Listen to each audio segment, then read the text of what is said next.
السلام عليكم ورحمة الله.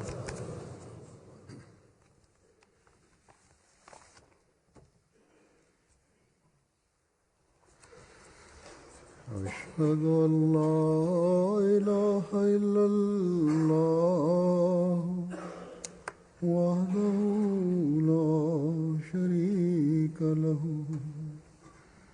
وأشهد أن محمدا عبده ورسوله أما بعد فأعوذ بالله من الشيطان الرجيم بسم الله الرحمن الرحيم الحمد لله رب العالمين الرحمن الرحيم مالك يوم الدين إياك نعبد وإياك نستعين اهدنا الصراط المستقيم صراط الذين أنعمت عليهم غير المغضوب عليهم ولا الضالين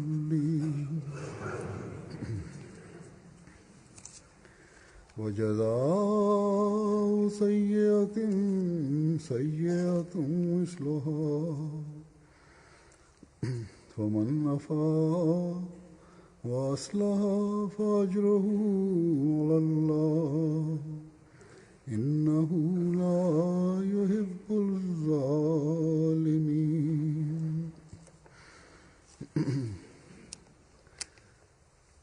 और बदी का बदला की जाने वाली बदी के बराबर. Euzubillahimineşşeytanirracim. Bismillahirrahmanirrahim. Huzur bu ayeti kerimeyi tercüme ederek kötülüğün karşılığı o kötülüğe denk olandır. Ancak kim affederse ve böylece ıslah ederse onun mükafatı Allah'a aittir. Şüphesiz Allah zalimleri hiç sevmez. Bu ayet-i kerimenin tercümesiydi. Huzur, İslamiyet'in talimatlarında herhangi bir kişi kötülük yaparsa veya başka bir kişiye zarar verirse, ister bu küçük veya büyük bir zarar olsun veya bir düşman, hepimiz, her birimizse Allahü Teala öyle bunlarla muamele yapmamalıyız ki onlarda bir iyileşme, bir ıslah etme olmalıdır. İslam'da ceza vermek hiç şüphesiz vardır. Fakat bununla beraber affetmek ve bu gibi şeyleri göz ardı etmek de bulunmaktadır. Yine bu ayet-i kerimede de duyduğunuz gibi aynı talimat verilmiştir. Kişi kötülük ederse o zaman onu cezalandırın. Fakat bu cezada bile niyet bir kötülük yapan veya kötülüğe neden olan kişinin ıslahı söz konusu olmalıdır. Eğer amaç ıslah etmek olduğunda ceza verilmeden önce kişi düşünmelidir. Bu kişiyi cezalandırmakla bu amaç başarılmış mıdır, başarılamamış mıdır? Bunun üzerinde düşündükten sonra, suçlunun durumuna baktıktan sonra bu noktaya eğilmek gerekir ki bu kişi, yanlışlık yapan kişi, eğer bunu affetmek gerekirse bunu yapınız. Eğer ceza vermek gerekiyorsa ceza verilmesi gerekir. Bu affedilmekle ilgili Allahü Teala eğer affederseniz bu size Allahü Teala'dan mükafat gerektirir der. Ayet-i kerimenin sonuna doğru Allah Teala İnnehu la yuhibbüz zalimin der. Allah Teala şüphesiz zalimleri hiç sevmez. Allah Teala bu noktayı açıklığa getirerek eğer ceza vermek sınırları aşarsanız o zaman zalimler arasında sayılırsınız der. Her neyse bu temel prensip olup yol göstericidir. Ceza ve afla ilgili olarak Kur'an-ı Kerim'de zikredilmiştir. Bu hem özel işlerimizi, bireysel işlerimizi ve hem de ülkeyle olan ilişkilerimizi de kapsar. Esas olarak uluslararası durumlarda da bu bütün uluslararası ıslahın da temelini kapsar. Suçluyu cezalandırmanın amacı ıslah etmektir belirtildiği gibi. Bu ahlaki ıslahtır. İslam daima bu noktayı göz önünde tutun ve sadece cezayı vurgulamayın, bilakis ıslahı göz önünde tutunuz. Eğer affetmekle orada ıslah olacaksa o zaman onu ıslah edin ve uygulamada göstermektedir ki ceza vererek ıslah edilecekse onu yerine getirin. Her neyse bu cezalandırmada bu noktayı göz önünde bulundurmak lazım. Ceza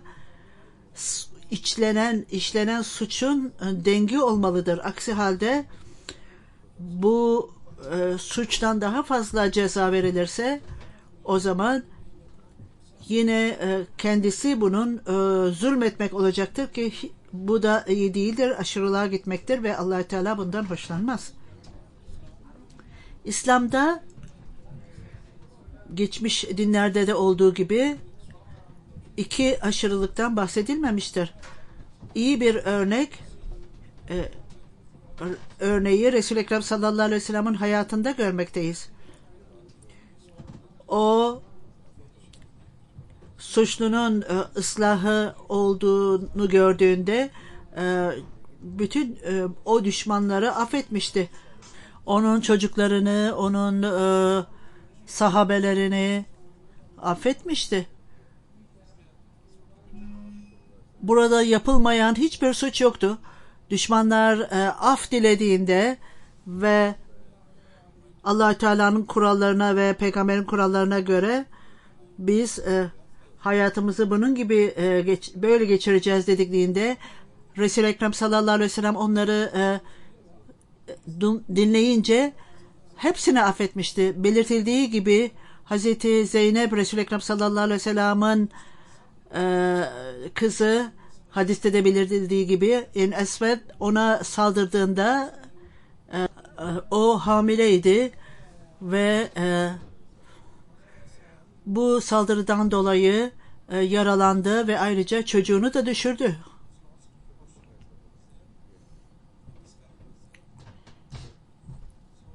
Böyle olunca bütün bu suçtan dolayı, yaptığı suçtan dolayı, bu kişiye karşı yaptığı hatadan dolayı, suçtan dolayı öldürülme kararı verildi. Mekke'nin zaferi esnasında bu kişi oraya ara sıra giderdi. Resul-i Ekrem sallallahu aleyhi ve sellem'e geldiğinde, Medine'ye daha sonradan geldiğinde bir keresinde Resul-i Ekrem sallallahu aleyhi ve sellem'in önüne çıkarak ben sizden korkmamdan dolayı kaçtım. Benim suçum çok büyüktür dedi. Ve benim ölüm cezamı duyurdunuz. Fakat ben sizin affınızla ve nezaketinizle ilgili duyduğumda bu beni cesaretlendirdi ve benimle ilgili olarak ölüm cezası verilmesine rağmen siz insanları öylesine affetmektesiniz ki bu beni cesaretlendirdi ve onun için size geldim. Ve o ey Allah-u Teala'nın peygamberi, biz şirke dalmıştık. Allah-u Teala'ya ortak koşmuştuk ve ayrıca yanlış yola sapmıştık ve Allah-u Teala bizim milletimize sizin kanalınızla hidayet getirdi ve onlar felaketten kurtuldular. Ben suçumu itiraf etmekteyim. Lütfen beni affedin dedi. Resul-i Ekrem sallallahu aleyhi ve sellem bu Resul-i Ekrem sallallahu aleyhi ve sellem'in kızına saldıran katili affetti. O Hibar, ey Hibar, Allahü Teala'nın lütfuyla sen İslamiyet'i kabul ettin ve ayrıca da tövbe ettin. Bir söylentiye göre Kabil bin Zehir o son derece mümin kadınlar aleyhinde çirkin kelimeler yazardı ve saldırıda bulunurdu ve Müslüman hanımlara kötü şiirler yazardı. Onunla ilgili de olarak erkek kardeşi ona yazarak Mekke fethedildi. Artık daha iyi olacak. Eğer sen gelirsen Resul-i Ekrem sallallahu aleyhi ve sellem'den af dilersen çok iyi olacaktır dedi. O Medine'ye geldi ve bazı arkadaşlarıyla beraber kaldı Medine'de. Sabah namazında namazı kıldıktan sonra Resul-i Ekrem sallallahu aleyhi ve sellem'in arkasında namaz kıldı. Kendisini tanıtmadan önce ey Allah-u Teala'nın Resulü Kâb bin Zehir size tövbe etmek için geldi ve af dilemektedir. Eğer izin verirseniz ben onu size getiririm. Resul-i Ekrem sallallahu aleyhi ve sellem onun yüzünü bilmiyordu. Onu tanımıyordu ve onu tanıyamadı. Belki de o yüzünü kapatmıştı belki de. Öylesine kapatmıştı ki insanlar onu tanıyamamıştı. Hiç kimse onu tanıyamamıştı. Ve Resul-i Ekrem sallallahu aleyhi ve sellem evet gelebilir dedi. Ondan sonra ben Kâb bin Zehir dedi ben ve bir ensar ayağa kalkarak onu öldürmek istedi. O suçundan dolayı onu öldürmek istedi ve onun ölüm cezası duyurulmuştu daha önce. Fakat Resul-i Ekrem sallallahu aleyhi ve sellem son derece af ve nezaketle onu yalnız bırakın onu dedi. Çünkü o geldi tövbe etmektedir ve af dilemektedir dedi. Bir şiir yazdı ondan sonra ve onu Resul-i Ekrem sallallahu aleyhi ve sellem'e verdi. Ve Resul-i Ekrem sallallahu aleyhi ve sellem omuzunda taşıdığı şalı ona mükafat olarak verdi. Bu düşman, ölüm cezasına çarptırılan bu düşman Resul-i Ekrem sallallahu aleyhi ve sellem'e geldiğinde sadece hayatını kurtarmakla kalmayıp ayrıca Resul-i Ekrem sallallahu aleyhi ve sellem'den mükafat aldı. Aynen bunun gibi Resul-i Ekrem sallallahu aleyhi ve sellem birçok yerde böyle insanları affetmişti ve bunların örneğini onun hayatında görmekteyiz. Islah olduktan sonra o kişisel düşmanlarını da affetmişti ve bu ona çok yakın olan bu düşmanları ayrıca İslam'ın düşmanlarını da hepsini affetmişti. Böyle durumlarda ıslah için gerekliyse cezalar o durumlarda cezayı vermişti. Çünkü cezanın gerçek amacı İslam'ın talimatı da olduğu gibi sizler bu ıslahı yerine getirmeniz gerekir ve her yerde öc almamanız gerekir. Hz. Mesih sallallahu vesselam Şura 41. ayette de olduğu gibi Şura suresinde kitabında da ve sözlerinde de söylediği gibi bu ayeti kerimeyi açıklamış, birçok yerlerde açıklamıştır ve 13 kitap belki de bundan daha fazla bu ayeti kerime ile ilgili olarak referans bulunmaktadır. Belki 20-21 yerde bu referans vardır ayeti kerime ve ayrıca toplantılarda ve karşılıklı konuşmalarında da bundan bahsetmiştir.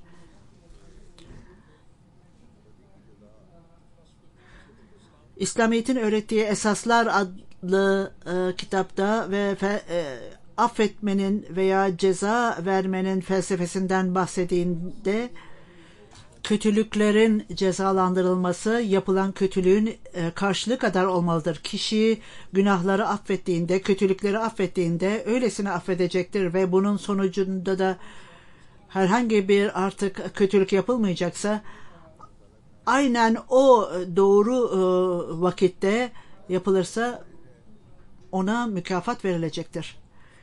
Yani affeden kişi çok büyük bir mükafat alacaktır Allahü Teala.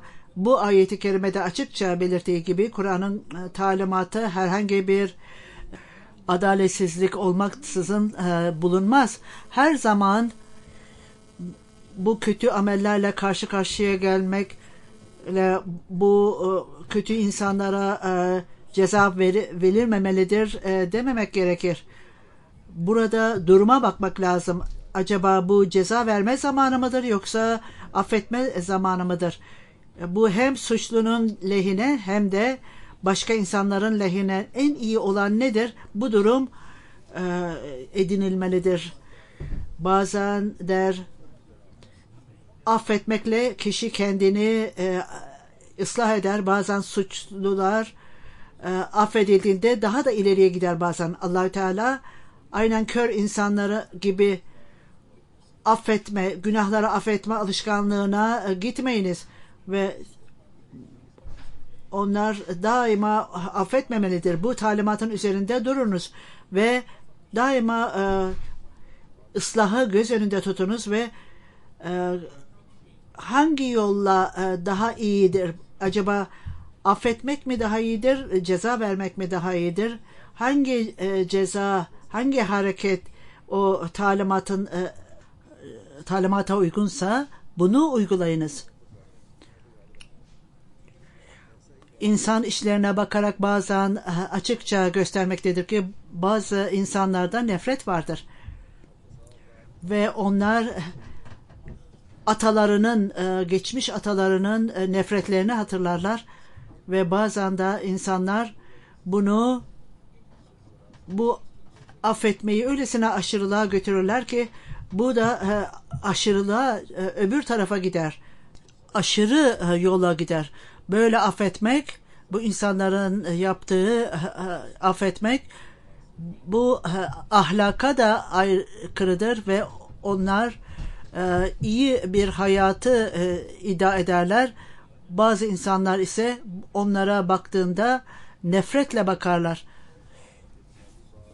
Bu nedenle Allahü Teala duruma bakma şartını ortaya koymuştur ve Allahü Teala herhangi bir şeyi o yerinde olmaksızın yapılmasını emretmemiştir. İslam'da cezalandırmanın felsefesi bu nedir? Bunun değeri nedir? Eğer bu ıslah var mıdır diye bakın. Bazen affetmek iyi bir değerdir ve bu affetmenin sonucu ıslah olur. Bazen hata yapan kişiyi affetmek, bazen affetmekle de daha fazla kötülükte ileriye gider. Bazen ceza onun ıslahı için gerekli olur. Kişi o duruma bakması gerekir. Bazen başka insanları cezalandırmakla kişi başka kötülüklerden alıkonulur. Böylece gelecek hayatında da kendi hayatını ve tahribatından korunmuş olur. Resul-i Ekrem sallallahu aleyhi ve sellem affettiğinde yine iki örnek verdim ve burada da gördüğümüz gibi orada her ikisinde de ıslah vardı. İslamiyet'in düşmanları ve yanlış yapanlar onların ıslahından sonra salih amel işlemeye başladılar ve İslamiyet'e hizmet etmeye başladılar. Bu nedenle İslam öyle bir hassas dindir ki, öyle ince bir dindir ki her çağda, her asırda Allah-u Teala'nın talimatlarının önemi belirtilmiştir. Suçlunun durumu neyse bu yerine getirilmelidir. Bugünlerde insan hakları aşırılığa gitmişlerdir batıda. Bazı insanlar en büyük ne kadar suç olursa olsun insanı affetme adına suçlulara da öylesine destek verilmiş ve cesaretlendirilmişlerdir ki bazı suçlular tamamen unutulmuştur ve onlar suçluların yaptıkları suçlar unutulmuştur ve onlar profesyonel katildirler. Kendilerinin dışında başkalarının hayatı hiç önemli değildir kendi gözlerinde. Bu insanların cezalandırılması öldürülmek olmalıdır. Bu durumun dışında öldürülen kişinin varisi bunları affeder. Batı toplumunda insan hakları adına bu ceza onlara verilmez. Ülkeler kendi kanunlarını ve kurallarını tekrar gözden geçirerek kanunlar yaparlar. Bu insanlar kendilerini hiçbir zaman ıslah etmezler ve daima onlar haksızlıkta, adaletsizlikte ileriye gitmektedirler. Başka bir aşırılığı da görmekteyiz ve bu durumda Müslüman devletin başı, yerel insanlar, kampanyalar düzenleyip onları kendi güçlerinden indirdiklerinde onlara karşı mahkemede onlara eğer cezayı hak etmişlerse verilmelidir şeklinde bu insanlar yerel insanların yardımıyla zalimce öldürülmüşlerdir ve bu yerel insanlar haksızlık yaptıklarında liderlerinde büyük güçler tarafından desteklenirler. İslam her türlü aşırılıkta insanları alıkoyar. Allah Teala ceza ile ilgili olarak fakir ve zenginin muamelesi aynı olmalıdır der. Ve siz ceza için kural ve kanunlar koymalısınız. Yine gördüğümüz gibi Resul-i Ekrem sallallahu aleyhi ve sellem Medine'de yönetimdeyken onun halifeleri gelmiş ve esas olarak onun talimatına göre hareket etmişti. Ceza nasıl verilmelidir? Ceza vermenin amacı nedir? Buna göre davranmışlardı. Mesih Aleyhisselatü Vesselam sadece bu kadar değil. Bu suçlanın lehine olan nedir diye bakmalıdır dedim. Bazen suçlunun ilgisi tamamen göz ardı edilip toplumun iyiliğinedir diye bakılmalıdır. Bazen küçücük şeylerin fedakarlığının büyük bir faydası vardır. Toplumun büyük faydası için küçük şeyleri feda etmek gerekir. Bu nedenle her ceza karar verildiğinde bütün bunları göz önünde tutmalıdır ve toplumda ne etki yaratacaktır? Bazen affetmek çok kötü bir etki yaratacaktır. Böyle bir suçlu, büyük bir suçlu varsa o suç işlemiştir ve ondan sonra kurtulmuştur. Kötü insanlar bazen düşünürler ve eğer biz yanlış bir şey yaparsak, kötü bir şey yaparsak o zaman af dileriz, sonra kurtuluruz diye düşünürler. Eğer bu şart varsa bu suçluları, kötü insanlara cesaret verir ve daha fazla suç işlemeye götürür onları. Bunun gibi iyi düşünen insanlar genel olarak konuşulduğunda bazen huzursuzluk hisseder insanlar ve bu huzursuzluğu gidermek için farklı planlar düşünülür. İnsanların çoğu kendini korumak için hazırlık yaparlar. Eğer hükümetin kanunları yoksa ve emniyette pek fazla yoksa o zaman bazı insanlar kanunu eline alırlar. Ne yazık ki bizler böyle durumları görmekteyiz. İslam'da güzel talimatlar olmasına rağmen birçok Müslüman ülkede biz bu durumları görmekteyiz. Ceza ve af adaletsizlikten dolayı vardır. Bu insanların ileriye gitmesi çok önemli bir rol oynamıştır. Bunun sonucu olarak diğer insanlar da aynı şeyi yapmaktadırlar. Hz. Mesih Aleyhisselatü Vesselam ceza vermek veya affetmek de daima bir nokta hatırlanmalıdır. Bu affetmek veya ceza vermekten toplum ne kazanacaktır? Eğer affetmek onları değiştirmiyorsa o zaman ceza gereklidir. O zaman affetmeye gitmemek gerekir. Hz. Mesih Aleyhisselatü Vesselam bir nedenden dolayı İslamiyet'in güzel talimatlarından bahsederek İncil'de ve Tevrat'taki talimatları açıklayarak kötülüklere karşı gelmeyiniz der.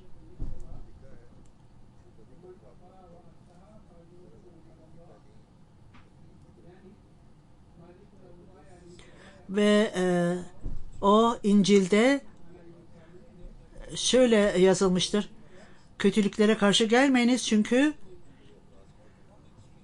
başka bir aşırılığa gidilecektir ve bu herkesin buna uyması zordur. Tevrat'ın talimatına bakınız. O da başka bir aşırılığa gitmektedir.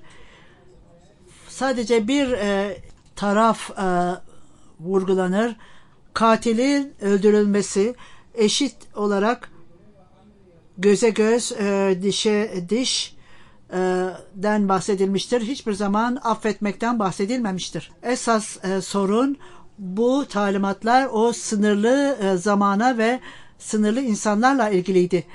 Fakat Kur'an-ı Kerim en güzel, açık, her türlü aşırılıktan açık olan bir yolu gösterir. Bu insanoğlunun yaratılışına uygundur.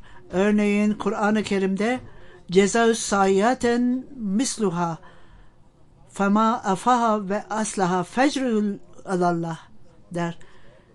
Kötülükler ne yapılmışsa bunun tam karşılığı olarak ceza verilmelidir. Buna izin verilir fakat eğer affederseniz bu affetmek de ıslah etmek akıllarda ise bu doğru bir zamanda ve doğru anda ise böyle bir zamanda affedilirse bunun Allah-u Teala'dan mükafatı vardır.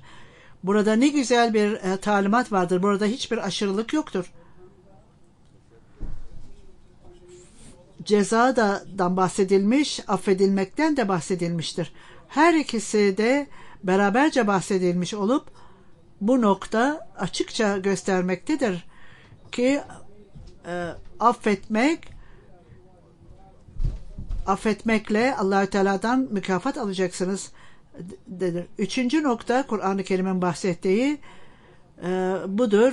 Şimdi iyi insanlar düşünen iyi insanlar şimdi karşılaştırsınlar hangi talimat daha iyidir ve hangisi insan oğlunun yaratılışına uygundur veya onu reddeder. Kur'an-ı Kerim öyle bir talimat verir ki her zamanla ve her problemle ilgilidir. İster bu cezalandırmak olsun veya başka bir konu olsun. İslam bir kişiyi affettiğinizde ayrıca her türlü düşmanlığı, kızgınlığı kalbinizden çıkartın der. Bazı insanlar öylesine kalplerinde düşmanlık ve kötülük vardır. Atalarının zamanında yapılan kötülükleri hatırlarlar. Bu müminin durumu olmamalıdır ve daima bu çeşit düşmanlığı, nefreti kalplerinde taşımamalıdır.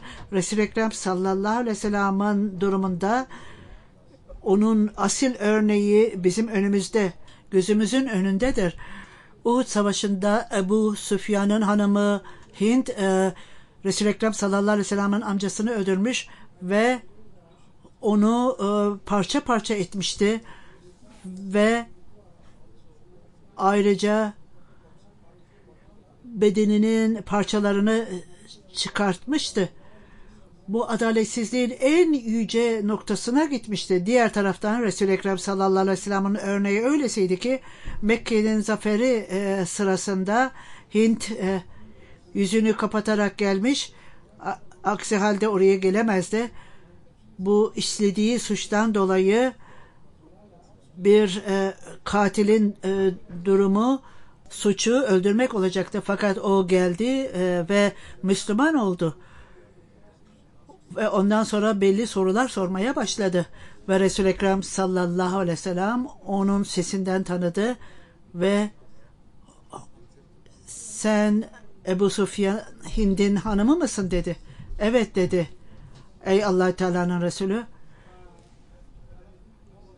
ey Allah-u Teala'nın Resulü, ben bütün kalbimle Müslüman oldum. Ne olmuşsa o geçmişte kaldı. Lütfen beni affedin dedi.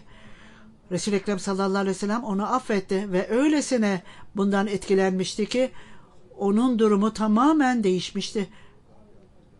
Ve yine evine giderek o yemek hazırladı Resul-i Ekrem sallallahu aleyhi ve sellem için ve onun için kuzu hazırladı. Bu size çok mütevazi bir yiyecek gönderiyorum size de. Resul-i Ekrem sallallahu aleyhi ve sellem onun için dua etti ve Allah-u Teala ona koyunlarda ve sürülerde yardım etsin dedi. Allah-u Teala ona öylesine büyük sürüler verdi ki onun kontrolünü bile yapamadı. Vaat edilen Mesih sallallahu aleyhi ve sellem bazı insanlar vardır. İnsanları nasıl affedeceklerini bilemezler der. Yine belirtildiği gibi bu atalarının düşmanlığını daima hatırlarlar ve diğer taraftan da öyle insanlar vardır ki kötüdür fakat affedilme adına onlar dine saygısızlık yaparlar. Saygısızlık gösterirler. Bu dine saygısızlık olmamalıdır. Ne de kişiler adaletsizlik yapmamalıdırlar. Eğer kişi kızının veya hanımının namusuna saygısızlık yaparsa onlara kanuna göre muamele edilmelidir. Dine saygı göstermek farklıdır ve hiçbir zaman burada kanunu elinize almamanız gerekir. Yine söylediğim gibi diyor huzur, Hz. Mesih sallallahu vesselam bunlarla ilgili olarak farklı yerlerde açıklama yapmıştır ve bütün bunlara bakarak sanki aynı şeylerden bahsettiğini hissedersiniz. Fakat her olayda belirttiği noktalar daha geniştir ve bu farklı yolla açıklanmış ve daima orada tavsiyeler vardır. Bir yerde bir kötülüğün karşılığının verilmesi tam eşit olmalıdır. Fakat kişi affederse bundan kişi ıslah olursa Allah-u Teala mutlu olur ve bunun mükafatı Allah-u Teala tarafından verilecektir. Kur'an-ı Kerim'e göre ne ceza her zaman verilmeli, öc alınmak olmamalıdır. Ne de affetmek iyidir. Kişi bu zamanı ve olayı tahlil etmelidir ve durumun iyileşmesi için hangisi yapılmalıdır?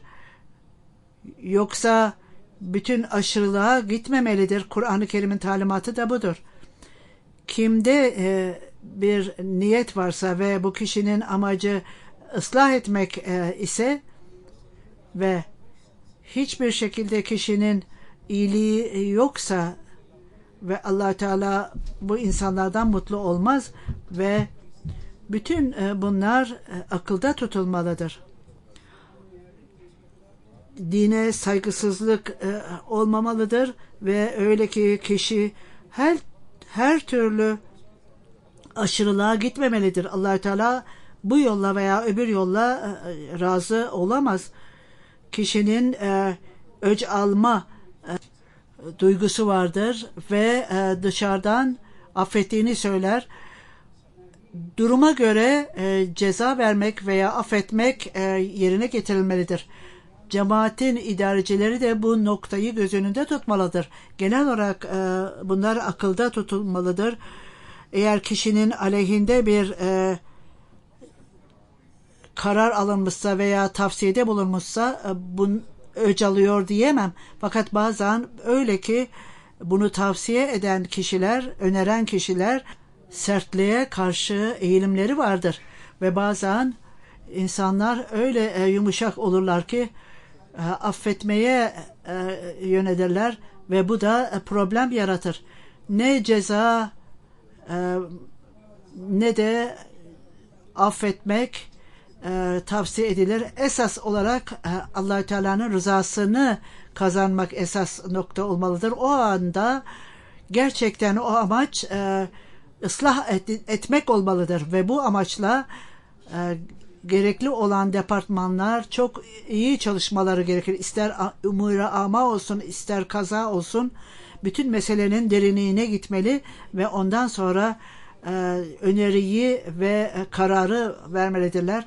Böylece gerçek sistem tesis edilmeli ve böylece aynı durumlarda cemaatte aynı sistemi kurarak Allah-u Teala'nın rızasını kazanmalıyız. Bu amaçla Allah-u Teala'ya dua etmeli ve onun yardımını istemelidir.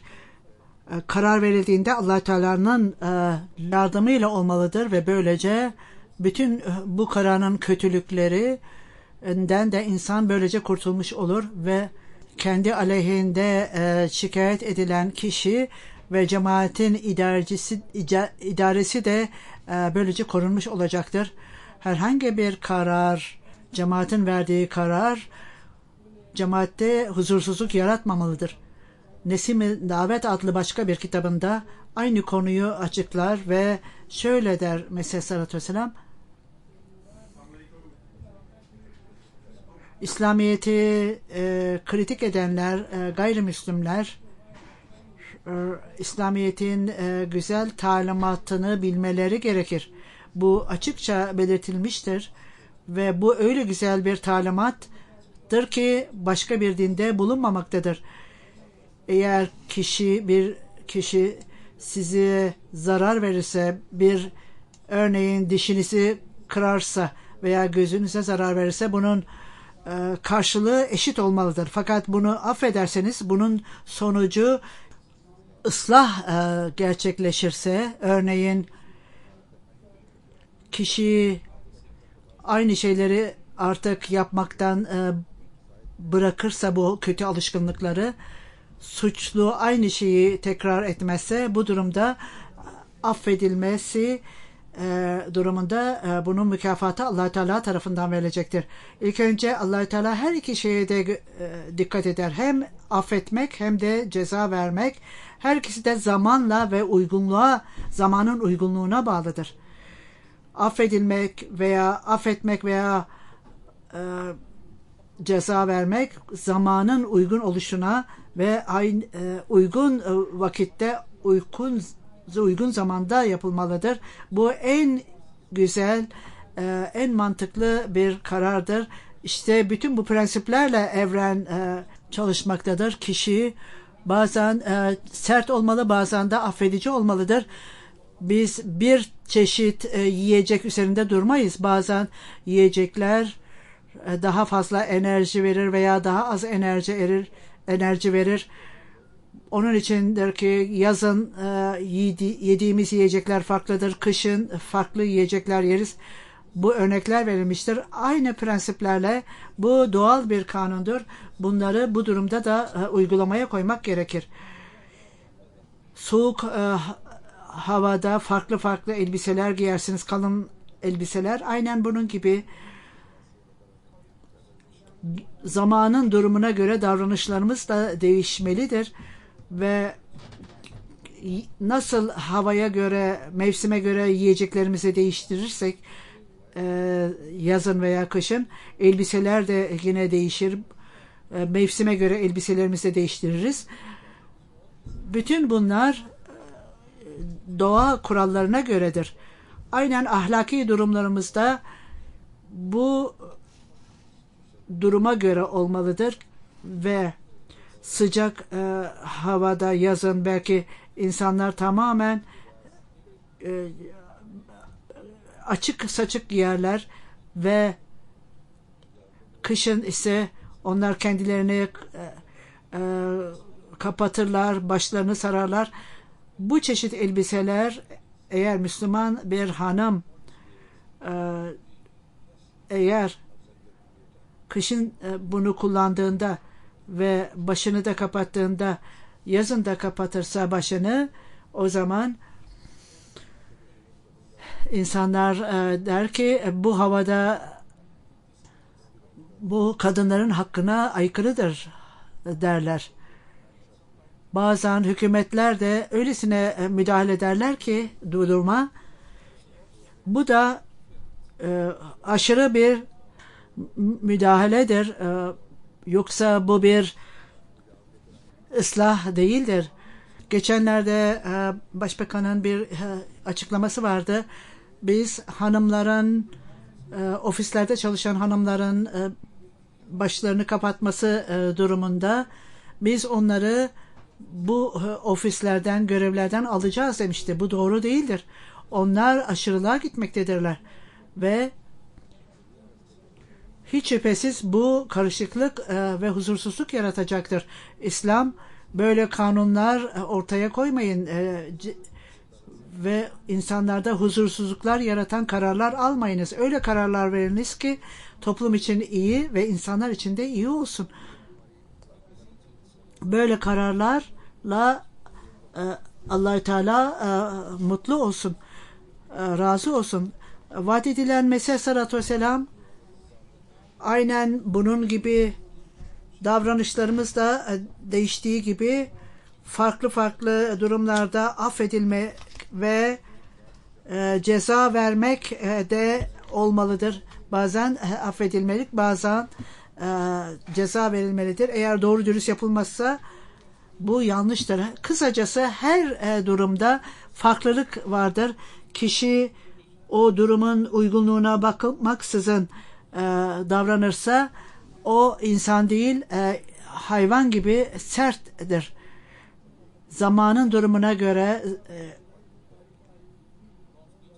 doğa kurallarının örnekleri de verilmiştir. Buna göre kararla nasıl elbiselerimizi ve yiyeceklerimizi dengeliyorsak, insanlar da buna benzer olarak davranışlarında da aynı durumu göstermiyorlarsa, örneğin beslenme uzmanlarının da belirttiği gibi büyük hastalarına büyük liste verirler. Şunu yiyin, bunu yiyin derler ve hastalarını uygun diyetle tedavi etmeye çalışırlar. Bunun gibi iklim dolayısıyla elbiselerimizin de değiştiği gibi işte bu ahlakımızda da bu değişiklikler yansıtmalıdır. Bazen affetmek yanlış olur, bazen ceza vermek de yanlış olur. İnsanoğlunun yaratılışında her dönemde bunu uygulamalıyız. Bizler nasıl değişiklikler varsa o kişinin yaratılışına göre ıslah etmek kişinin durumuna, uygunluğuna göre olmalıdır. İnsanoğlunla hayvanlar arasındaki fark olduğu gibi yapılmalıdır. Kur'an-ı Kerim affetmeyi kanunsuz olarak izin vermez. Çünkü bütün sistem bozulur. Allah-u Teala eğer burada bir ıslah varsa affedin der. Bu çok önemli bir şeydir. Eğer affedilmenin bir adaletli tarafı yoksa bütün sistem bozulmuş olur ve tamamen özgürlük olur ve kişi sınırları aşar ve orada bir sistem hiçbir şekilde bulunmaz. Islah için cezalandırılan insanlar bu noktaya dikkat etmelidirler. Bunun nasıl kendilerini ıslah edeceklerine ve ıslah edilmeye dikkat etmelidir. Cemaat herhangi bir öc almakla ilgili değil, ıslah ile ilgilidir. Bu sadece idarecilerin veya onların sorumlulukları olmakla kalmayıp cemaatin üyeleri de bazen yanlış yaparlar, yanlışlığa giderler ve herkes kendi günlük işlerinde ve davranışlarında başka insanlarla ilişkilerini analize ederlerse başka insanlarla ilgili olarak nasıl düşünmektedirler ve kendisiyle ilgili olarak nasıl düşünüyor diye bakmalıdırlar.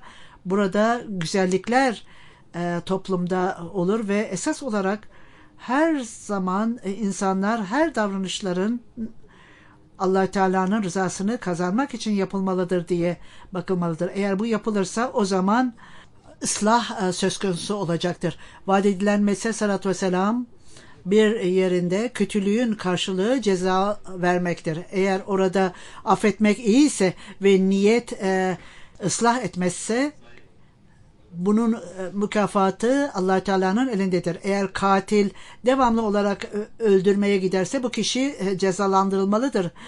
Burada iki kul vardır. Bunlardan birisi eğer onu sadece bağırırsanız o çok bundan utanır ve ona bir kötü böyle kızgınlıkla bakarsanız hemen o kendini düzeltir ve utanır onun kendi davranışıyla ilgili olarak. Bu durumda burada sert bir ceza verilmesi gerekmez. Onun için iyi değildir. Bazıları sadece onlara bakarak kendilerini düzeltir. Fakat bazıları öyle kötülükler niyetli olarak yaparlar ki bunları affederseniz o daha da kötü olur. Böyle bir kişi cezalandırılmalıdır. Şimdi görüyorsunuz Kur'an-ı Kerim'de verilen talimatlar uygundur ve İncil'de verilen mi daha iyidir? İncil'de zamanla ilgilidir bu ve zamanın gerekliliği içindedir. Ve Kur'an-ı Kerim'in talimatı belirgin özelliklidir ve Kur'an-ı Kerim'in talimatlarına uyarak insanoğlunun bütün becerileri, bütün yetenekleri bu dengeyi takip ederek başarılı olur. Allah-u Teala bakınız farklı açılardan çok dikkatle bakınız ve insanlar İslam'da birçok sınırlama vardır derler. Bu talimatta baktığınızda ne harika bir talimattır bu. Bir keresinde kişinin zihni, zekası artar ve doğru yola gider kişi. Eğer burada affedilmekle ıslah söz konuysa, eğer ki insan kötü ise buna göre ceza verilmelidir. Aynen Kur'an-ı Kerim'in diğer talimatları da vardır ve her seferinde aşikar olarak daima bunları gözümüzün önünde bulundurmamız gerekir daima ve onları aklımızda tutmalıyız. Çünkü düzeltme ve ıslahı elde ederek toplumda barışı ve huzuru sağlamalıyız ve ayrıca Allah-u Teala'yı razı etmeliyiz. Allah-u Teala haksız zulmedenleri sevmez ve Allah-u Teala bu bütün Kur'an-ı Kerim'in talimatlarını anlayarak ona göre davranmamızı nasip etsin. Cuma namazından sonra Gayip Mükerrem Bilal Mahmud Sahab Darul Ulum Garbi Rabvah'da Bilal Mahmud Bey Mümdaz Sindi sahip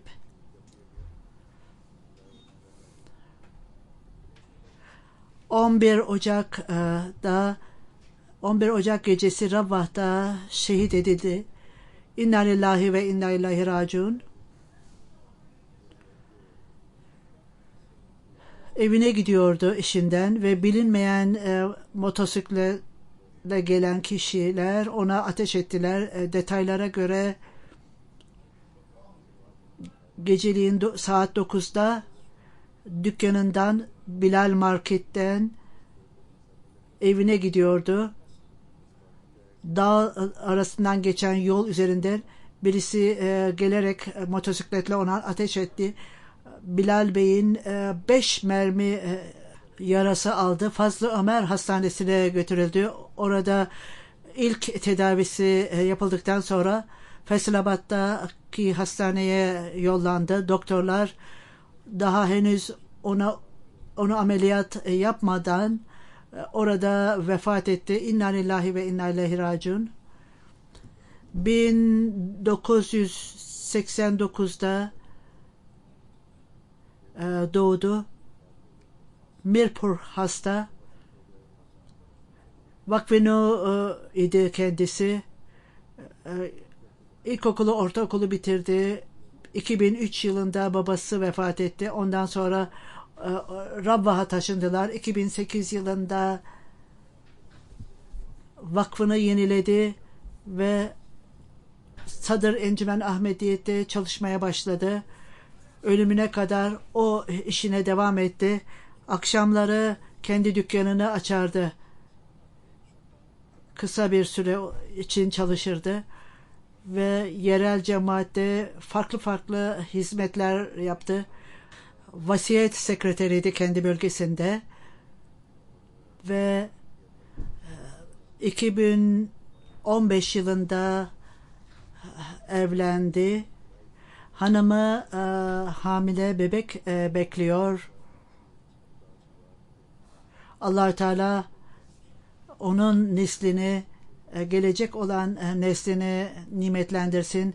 Çok samimi insandı, itaatkardı. Hilafete son derece bağlıydı ve herkese saygı gösterirdi, herkese nazik davranırdı ve ayrıca aile üyelerine, akrabalarına, annesine ve kardeşlerine son derece nazik ve iyi davranışı vardı.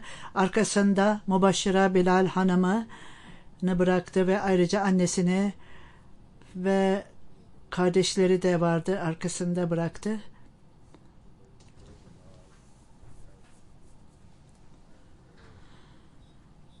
Sekreter Meclis Karbardas her ikisi de yazarak çok zeki bir insan olduğunu söylemektedirler ve çok parlak bir insandı. Çok çalışkandı ve hiçbir zaman öyle gevşeklik göstermez. Daima tebessüm ederdi. Tam zamanında gelirdi. Ona ne söylenmişse onu yerine getirirdi.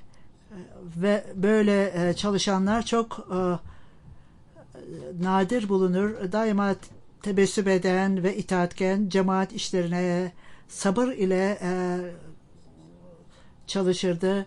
Nesir Sahab, Meclis Karbardas Sekreteri, o kişi onun hilafete olan bağlılığını gördüğünde hayranlık duyar der. Allah-u Teala onu affetsin ve aile üyelerine de sabır bahşetsin. Amin.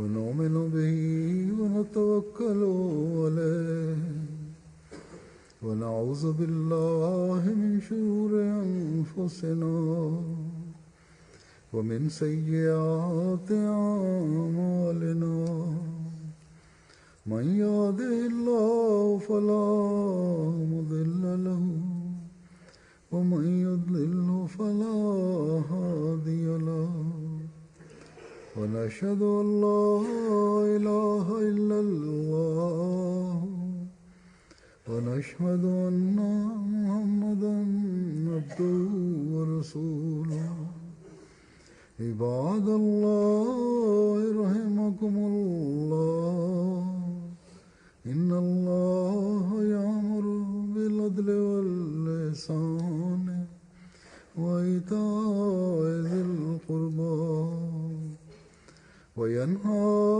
عن الفحشاء والمنكر والبغي يعظكم لعلكم تذكرون اذكروا الله يذكركم وادعوه يستجب لكم ولذكر الله أكبر